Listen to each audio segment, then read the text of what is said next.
BNP যখন ক্ষমতায় আসবে বা অন্য কেউ যখন ক্ষমতায় আসবে, তারাও আসলে একই সরকারের সমান ফেসিস্ট হতে পারে, গত সরকারের সমান। তো সেইটা চিন্তা করে তাদেরকে সংস্কারের কথা বলা হচ্ছে। আমি এটার সঙ্গে একেবারেই একমত নই। আমি ঘোরতর আপত্তি জানাচ্ছি, তীব্র প্রতিবাদ জানাচ্ছি। বিএনপির সঙ্গে ফ্যাসিস্ট আওয়ামী লীগের তুলনা করার কোনো কারণই থাকতে পারে না। কারণ বিএনপি ইজ এ পার্টি, যে দলটা বহুদলীয় গণতন্ত্র নিয়ে এসেছে। আওয়ামী লীগ একদলীয় শাসন ব্যবস্থা বাকশালে ছিল, আমরা বহুদলীয় গণতন্ত্র নিয়ে এসেছি। আমরা সংসদীয় গণতন্ত্র নিয়ে এসেছি, ম্যাডাম জিয়া নিয়ে এসেছেন। আমরা তত্ত্বাবধায়ক সরকার বিধান পাশ করেছি পার্লামেন্টে, এবং আমাদের কাছে ফ্যাসিস্ট আমরা এখন পর্যন্ত তো প্রশ্নই উঠতে পারে না। আমাদের যে পার্টির স্ট্রাকচার, আমরা যে কাজ করেছি, এগুলো সমস্ত গণতন্ত্রের পক্ষে গেছে। এবং 14 বছর লড়াই করেছি তো ফ্যাসিস্ট হওয়ার জন্য নয়, গণতন্ত্রকে প্রতিষ্ঠা করবার জন্য। সুতরাং এই কথাগুলো যখন বলা হয়, তখন এই কথাগুলো আমার কাছে মনে হয় যেটা আপনার শুধুমাত্র হয় কথার কথা বলার জন্য বলা হয়, অথবা বিএনপিকে আপনার ছোট করে খাটো করে দেখানোর চেষ্টা করা হয়। এবং সেই ক্ষমতায় ভারসাম্যের কথা বলতে গিয়েই প্রধানমন্ত্রী, উপপ্রধানমন্ত্রী, রাষ্ট্রপতি, উপরাষ্ট্রপতি জাতীয় সংস্কারের কথা বলছে, এই বিষয়টি যেমন আছে। এবং বিএনপিও রাষ্ট্র ক্ষমতায় ছিল, তখনও বিএনপিতে আসলে ক্ষমতার ভারসাম্য আছে কিনা সেটা নিয়ে প্রশ্ন উঠেছে। আবার আপনি যদি আমাকে অনুমতি দেন, আমি বলবো যে বিএনপির একজন খুব গুরুত্বপূর্ণ শীর্ষস্থানীয় নেতা জনাব মওদুদ আহমেদ, আমি তাকে কোট করছি, তিনি লিখেছিলেন, আমরা ক্ষমতায় গেলে বিএনপি সাফল্য হবে আরো কম, কারণ দলটির শাসন কৌশলে কোনো উন্নতি হয়নি, দলটিতে নেই কোনো আত্মোপলব্ধি এবং আত্মসংশোধন শব্দ দুটির অস্তিত্ব। অর্থাৎ এরকম কথা কিন্তু আছে। মওদুদ আহমেদের কথাই যে আপনার চূড়ান্ত কথা তা তো নয়। জি, মওদুদ আহমেদ তার দৃষ্টিকোণ থেকে তিনি ওই কথাগুলো বলেছেন।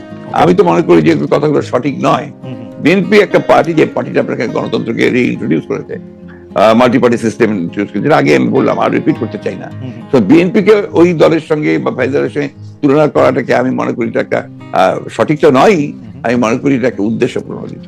আগেকার প্রশ্নের সাথে সম্পর্কিত যে গণ অভ্যুত্থানের মুখে শেখ হাসিনার দেশ ছেড়ে পলায়ন, আওয়ামী লীগের নিষ্ক্রিয়তা, এক ধরনের মানে আওয়ামী লীগ দেশের রাজনৈতিক প্রেক্ষাপট থেকে বাদ হয়ে গেছে। কেউ কেউ আমাদের মিডিয়ার ভাষায় কেউ কেউ বলছেন যে একটা -1 হয়ে গেছে।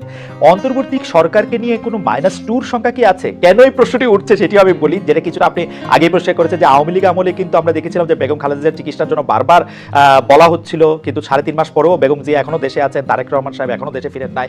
তো এইটার ক্ষেত্রে কি -2 কোনো আশঙ্কা আপনাদের মধ্যে রয়েছে কিনা অন্তর্বর্তী সরকারকে নিয়ে? এই -2 তো এসেছিল আপনার 111-এ। এখন আপনার এই -2 কোনো সমস্যা নেই।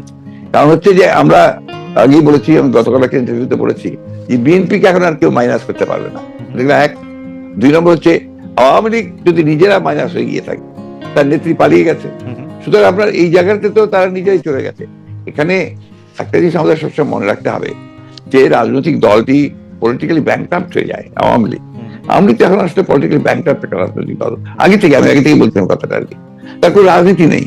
সে ক্ষমতাকে এমন ভাবে ব্যবহার করেছে তাদের ব্যক্তিগত স্বার্থে, দলীয় স্বার্থে না, প্রত্যেকের ব্যক্তিগত স্বার্থে। They have minted money like anything. দেশকে তারা একেবারে ফোকলা করে দিয়েছে, এবং সেই দেশকে ফোকলা করে দিয়ে পালিয়ে গেছে। এবার জনরোষে পালিয়েছে। নর্থদের যে কোনো মিলিটারি কু বা কিছু হয়েছে, পিপলস রেট, জনরোষ, সেই রোষে তাকে জীবন বাঁচাতে পালিয়ে যেতে বাধ্য হয়েছে। এই বিষয়গুলো আমাদের মাথায় রাখতে হবে। আমরা কোনো মতেই যেন চেষ্টা না করি এটাকে কোনো মতে খাটো করা। ফ্যাসিস্ট আওয়ামী লীগ রেজিম এতে বাধ্য হয়েছে দেশ থেকে পালিয়ে যেতে জনরোষে।